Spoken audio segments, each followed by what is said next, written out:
চম্পা চম্পা দেখ, তোদের জন্য আমরা এগুলো কি নিয়ে এসেছি। আরে ভাইয়া, তোমরা এগুলা কি নিয়ে এসেছ? বোন, তোরা গিয়ে বিশ্রাম নে, আজকে আমি আর আমার বন্ধুরা মিলে পাক করব। প্রতিদিন তো তোরাই পাক করিস। প্রথমে ভালোভাবে গরুর দাঁতগুলো ব্রাশ করিয়ে নেব, তারপর গরুর মাথার চামড়াটা উঠিয়ে নিলাম। এখন এগুলোকে ভালোভাবে পরিষ্কার করে গরম পানিতে দিয়ে দিব।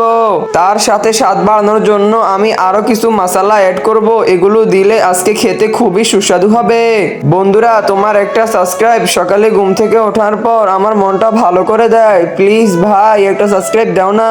আমার মাংসটা মোটামুটি পাকানো হয়ে গিয়েছে। এখন এটাকে ভালোভাবে কেটে লবণ মরিচ দিয়ে নেব, যেন খেতে খুবই সুস্বাদু হয়। তারপর এটাতে কিছু তেঁতুলের রস দিয়ে দিব, যেন খেতে আরো দারুণ লাগে।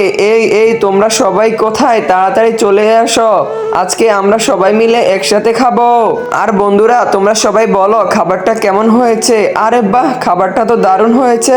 আচ্ছা, তোমরা সবাইকে বলো যেন সাবস্ক্রাইব করে দেয়।